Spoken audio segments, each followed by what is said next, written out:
Bine ați venit, dragilor din Zodia RAC, oriunde v-ați afla în această lume. Suntem din nou împreună la o nouă lectură pentru perioada cuprinsă între 3 până pe 9 august. Așa că, dragilor, toți cei care aveți nu doar soarele, ci și luna, Venus sau poate ascendentul în Zodia RAC, această lectură este de asemenea și pentru voi. Desigur, cu precizarea că este totuși o lectură general colectivă. Așa că vă rog să luați decât ceea ce va rezona cu voi. De asemenea, înainte de a începe această lectură, vreau să le mulțumesc tuturor celor care deja sunteți aici alături de mine, care mă susțineți prin fiecare like, prin fiecare comentariu frumos, prin fiecare gând bun care vine din partea voastră, așa că mii și mii de mulțumiri tuturor. De asemenea, pentru cei care sunteți pentru prima dată aici pe canal, vă urez bun venit, iar dacă la finalul lecturii simțiți că ați rezonat sau pur și simplu v-a plăcut, nu uitați, dragilor, să vă abonați. Este gratuit și în felul acesta nu veți pierde niciuna dintre lecturile mele. Zise toate acestea, haideți să vedem energia generală pentru voi, dragilor, în această primă săptămână întreagă de august. Și avem grație și mulțumire. Energia voastră în această săptămână ne vorbește de o deschidere la nivel emoțional foarte pozitivă, foarte puternică. Începeți să, să apreciați cu recunoștință, cu mulțumire, începeți să apreciați acele lucruri mărunte, dar atât de importante din viața voastră. Începeți poate să vă dați seama că nu trebuie să, să te focusezi decât pe lipsuri. Că aveți totuși în viețile voastre și lucruri bune, chiar dacă ele sunt mici, dar sunt atât de importante. Cred că mi-a mai ieșit această energie, dacă nu mă înșel. Știu dacă la Berbec sau la Taur. Și oricum, ce le-am spus lor, vă spun și vouă. De multe ori ne văităm și spunem că nu avem bani, că nu putem să facem aia, nu putem să o dregem pe ailaltă, uitând că sunt oameni de diferite vârste, de la bebeluși până la oameni în vârstă, care, săraci, le lipsește o mână, un picior, nu văd, nu aud, o alte probleme fizice și care de multe ori poate nu se vaită cum ne văităm noi. Această energie, de fapt, despre asta vorbește. De a aprecia și lucrurile alea mici, o familie frumoasă. Ce dacă ne zbatem acum, nu o să țină această furtună care se mișcă pe tot globul, nu va ține o veșnicie. La un moment dat se va termina. Așa e și în viața noastră individuală.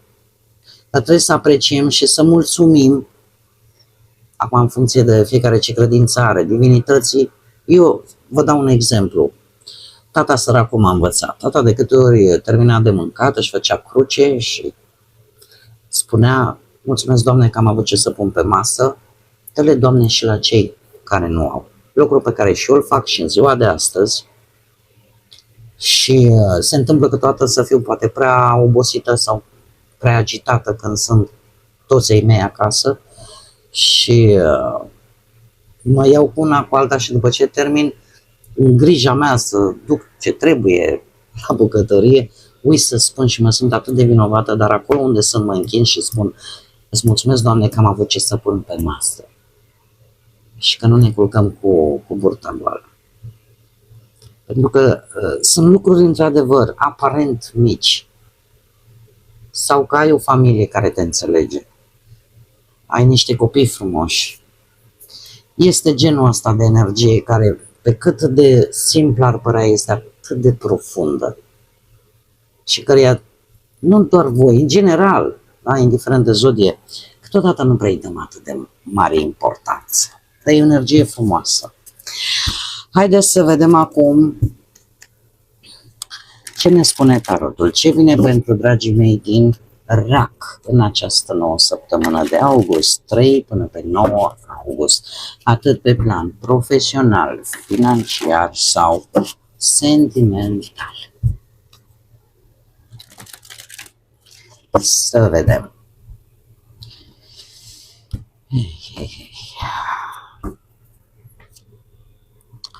Și avem roata destinului, ceva se schimbă pe partea asta profesională. Pusnicul, mai evenimente, una și una, atât pe bani cât și pe profesie. O regină de bâte, zodii de foc, berbec leu săgetător, zodii de pământ, două regine, Taur, Fecioară sau Capricorn, surpriza săptămânii și haideți să le și clarificăm, dragii mei. Clarificăm, te rog, pentru dragii mei din RAC, săptămâna 3-9 august. E de bine. Clarificăm pusnicul, te rog. Clarificăm pusnicul.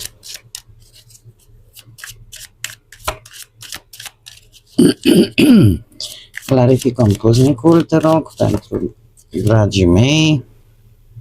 S-a lăsat greu, să știți, va trebui să obțineți niște informații, ceva legat de bani.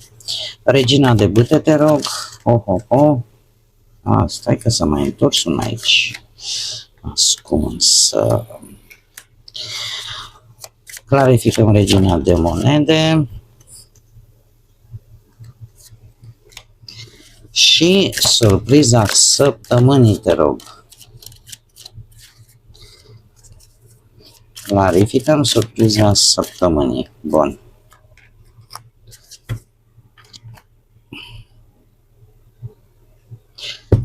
Haideți să vedem. Pe partea asta a muncii. Pe partea muncii avem steaua, zodia Vărsător. Nu știu dacă vă spune sau nu ceva, poate are legătură directă cu voi pe ascendent sau cu alte energii, nu e obligatoriu, dar ce ne spune acest arcan major, pentru că dintr-un arcan major merge la un alt arcan major, deci chiar e ceva important. Se pare că după o perioadă de muncă, perioadă destul de dificilă pentru voi, în sfârșit ați așteptat și voi o situație, ca situația să se îmbunătățească, ori să găsiți un job mult mai potrivit pentru voi, pentru ce știți voi să faceți mai bine, sau ceva care să vă aducă și vouă acolo puțină satisfacție, să vă puteți câștiga încrederea în voi, da? Unii dintre voi chiar ați avut în plan, nu știu, poate să începeți un proiect personal, da? Sau pur și simplu, nu știu, să îmbinați, ca să spunem așa, utilul cu plăcutul, în așa fel încât să faceți ceea ce vă place și unde vă descurcați voi cel mai bine, dar să câștigați și un bănuț, nu? Tocmai această dorință și această energie a voastră, care s-a manifestat cu ceva timp în urmă, duce la această roată a destinului, care ne vorbește de faptul că apare o schimbare. Dar voi veți profita din plin de această schimbare. E ca și cum ai zice, mi-a apărut o șansă neașteptată acum și dacă nu profit de ea acum, e roata destinului. Știi cum e ca trenul ăla care oprește în gară, nu știi când mai oprește, dacă mai oprește, de care voi veți profita și veți profita din plin, iar asta chiar poate să vă aducă ori un post mai bun, ori niște oferte bune, colaborări noi. Ce pot să vă spun că e posibil să fie o activitate complet diferită față de ce făceați voi până acum. Așa că fiți flexibili. Dar de obicei, când apar aceste situații noi, aceste schimbări noi, dat fiind și cartea care a fost anterior, care ne-a spus că situația înainte nu a fost tocmai wow, asta îmi spune că vă îndreptați către ceva bun, ceva pozitiv pentru voi. E posibil ca unii dintre voi chiar să schimbe locul de muncă prin, nu știu, că se mută într-un alt oraș, într-o altă țară posibil.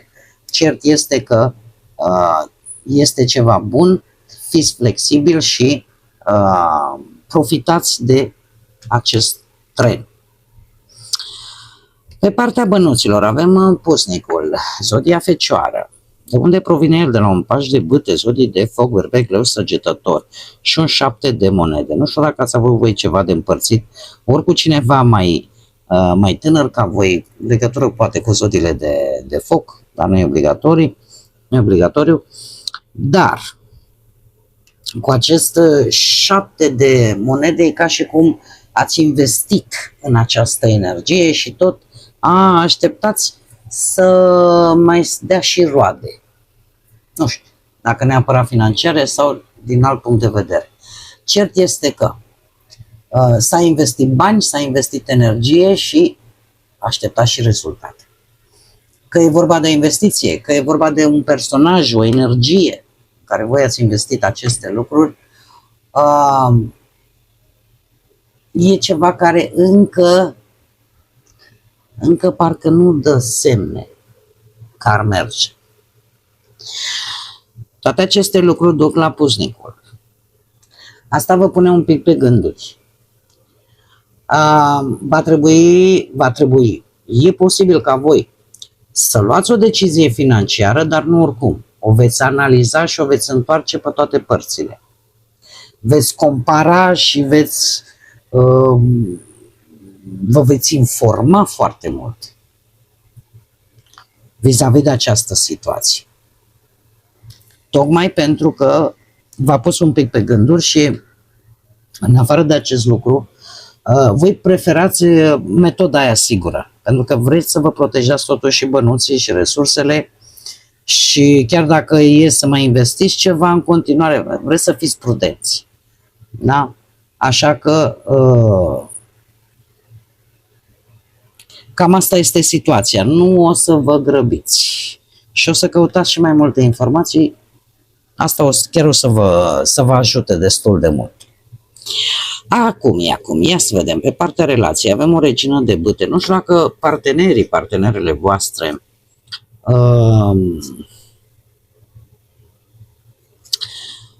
au legătură cu zodiile de foc, berbec, leu sau săgetător. Voi decideți, voi vedeți dacă rezonați sau nu. Ce pot eu să văd cu această regină de bâte?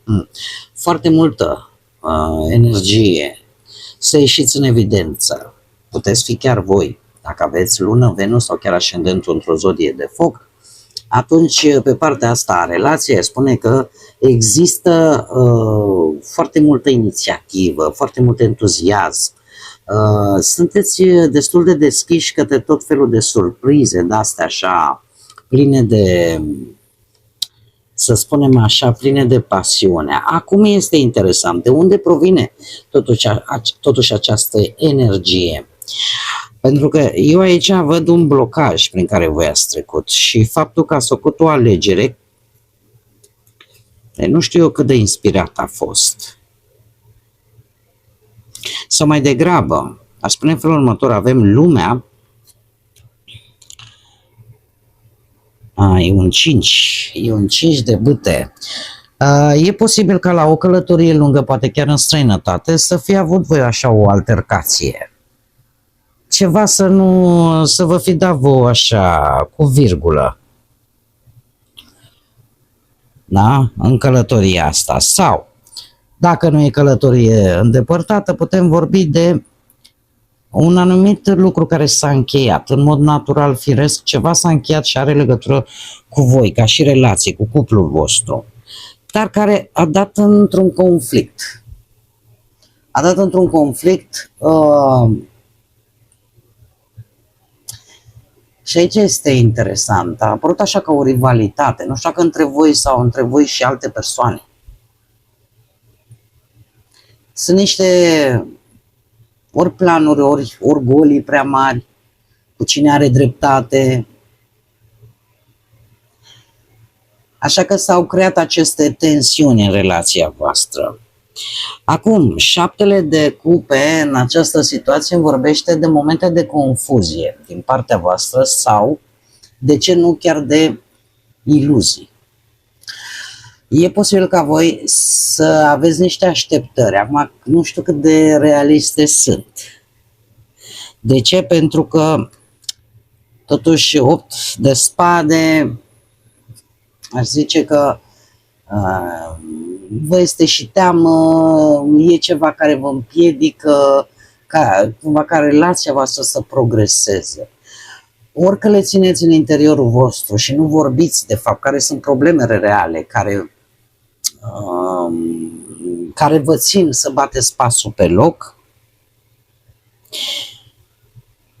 de asta zic că este foarte interesant totuși la cei care sunteți într-o relație. Acum, dragilor, ideea care este că chiar dacă ați avut voi tensiunile astea și poate certuri și urgolile astea prea mari, nu știu dacă la voi sau la partener, aici voi decideți, dar șaptele ăsta de cupe mai poate arăta că, culmea, în urma acestor tensiuni au apărut și mai multe gânduri, și mai multe scenarii, și mai multe presupuneri sau și mai multă nesiguranță. Lucru care, cu 8-ul de spade, aș putea zice că cam asta v-a blocat. Asta v-a blocat, cel puțin mental, în așa fel încât de ceva vreme, parcă nu mai știți ce să credeți, ce să alegeți sau cum să acționați. Încă o dată mă repet, această regină de bâte, dacă nu este un personaj, poate chiar partenerii voștri, deși poate să fie și asta,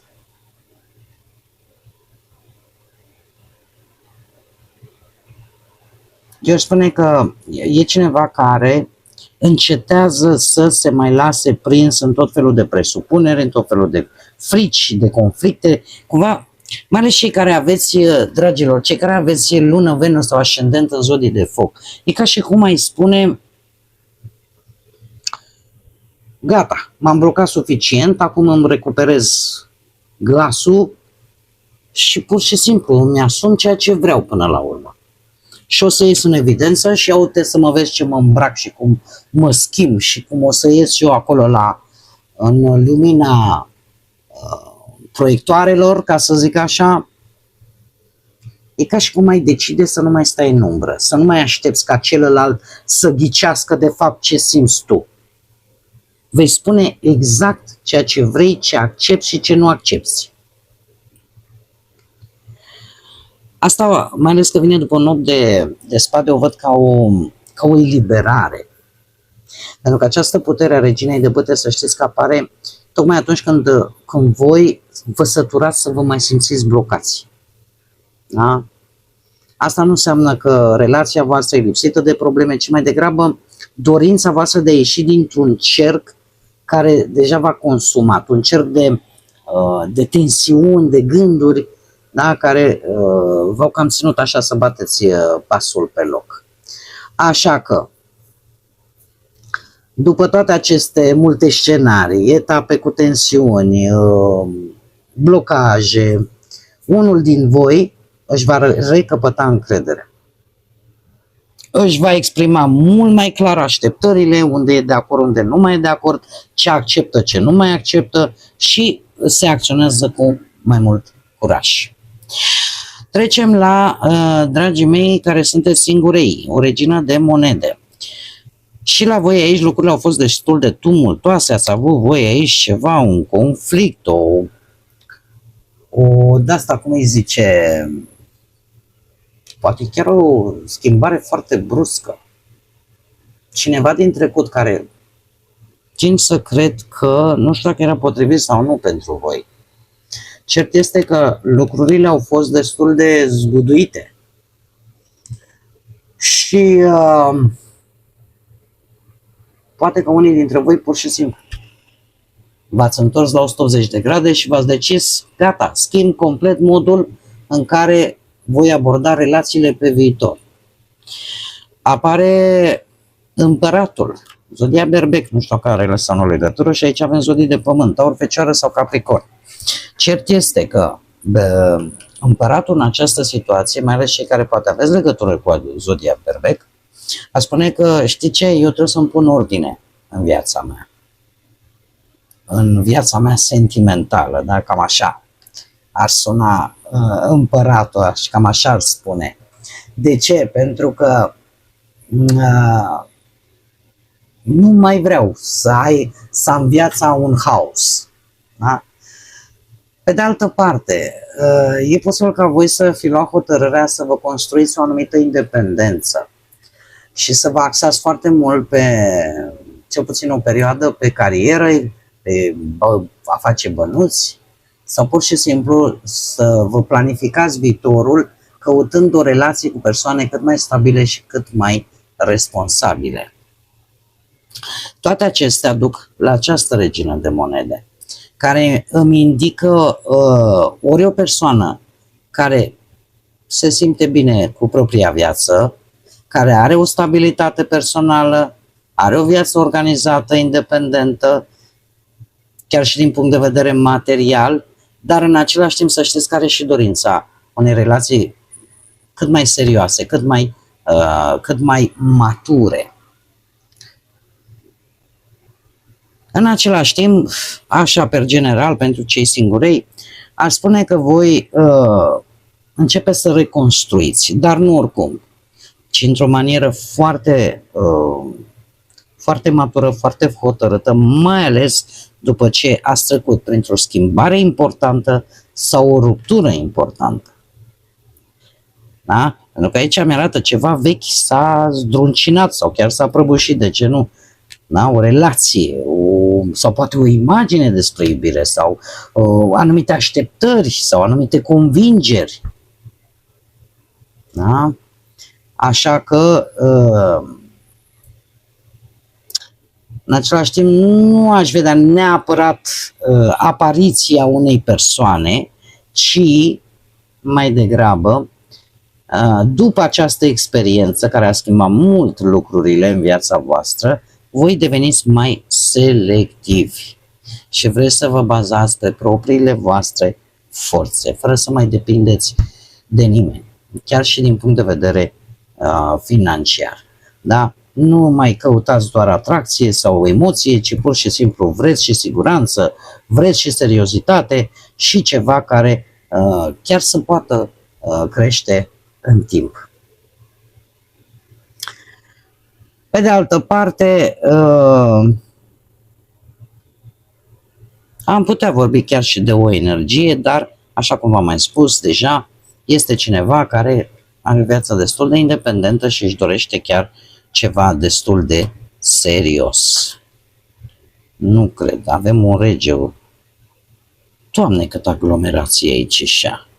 Dragii mei, am 3 personaje, 3 energii.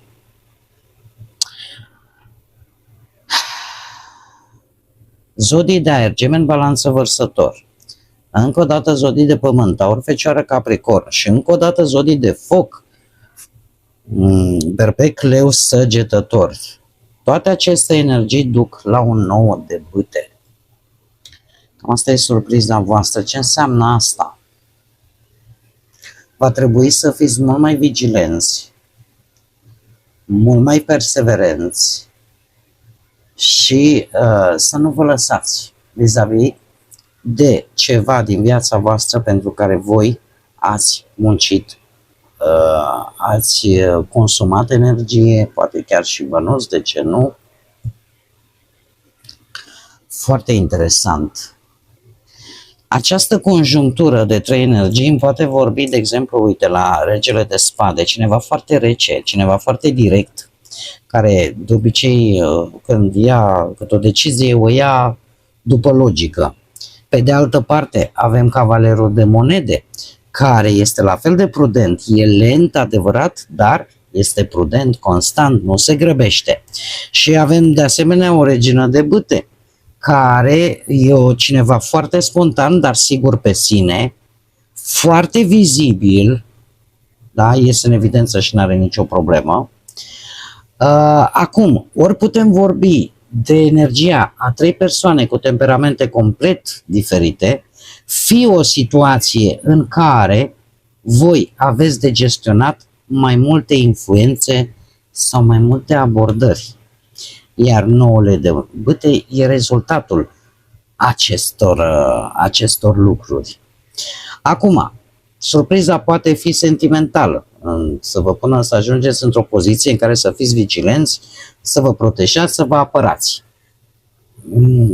Cumva e ca și cum ai spune, gata, am trecut prin destule, sunt atentă, nu mai las pe oricine să intre în viața mea.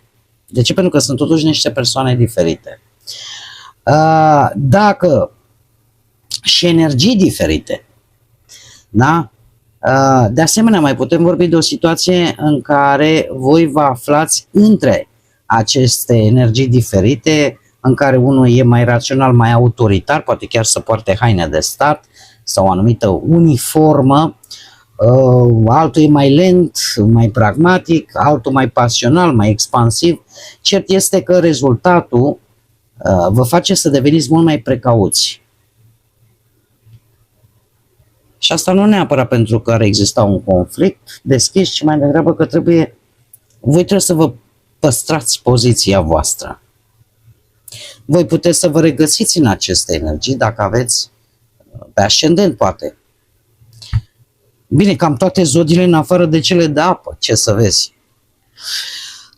Dar mai există și o altă interpretare care mie mi se pare un pic mai coerentă, așa, și anume ce aveți voi nevoie și de ce ajungeți la acest 9 de bâte. Și avem claritate și discernământ, răbdare și consecvență, încredere în voi și curaj să acționați.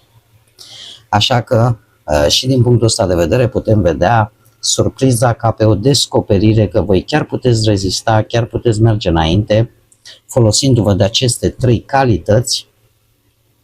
Să știți că 9 de bâte nu este o carte de renunțare, este o carte care anunță rezistență și hotărâre, mai ales după multe încercări. Haideți să vedem și mesajul îngerilor pentru voi, dragilor din RAC, săptămâna 3-9 august. E timpul să ierți și ne spune așa: această situație îți aduce oportunitatea de a crește, de a te purifica și de a te desprinde de gânduri și obiceiuri negative. Încearcă să vezi lumina interioară și virtuțile celorlalți, îți transmitem pace și compasiune pentru ca acele gânduri și acele sentimente să nu-ți mai facă rău. E interesant, nu? Dragii mei dragi, ce ne spune acest mesaj? Spune cam așa, că nu mai trebuie să țineți în voi supărări, resentimente, gânduri care vă consumă. A ierta nu înseamnă neapărat că uiți ce s-a întâmplat. Pentru că alminteri n-ai mai dobândi înțelepciune, lecția aia nu ți-ar mai fi de folos sub nicio formă. Dar, și ca să spui că a fost în regulă și că aia e, iar nici așa nu e. Cumva e un îndemn ori să nu mai lăsați ca o anumită situație să vă controleze starea și viața, așa în general, dar în același timp, acolo unde este cazul, să încercați să vedeți și partea bună a oamenilor. Dar, desigur, fără să ignorați că trebuie, pentru fiecare om, trebuie puse niște limite sănătoase. Asta nu înseamnă că trebuie să accepti orice. Dar în momentul în care spui și simți că ai iertat, e ca și cum nu te mai interesa. Asta nu înseamnă, cum am mai zis, să uiți. Că n-ai cum să uiți. Ceva ce te-a rănit, ceva ce a fost destul de dur, n-ai cum să uiți. Dar de iertat se poate.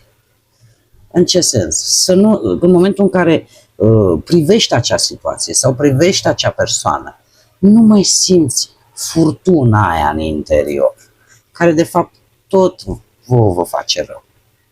Și cam acesta este îndemn. Chiar și pe voi. Poate că trebuie să vă iertați și pe voi.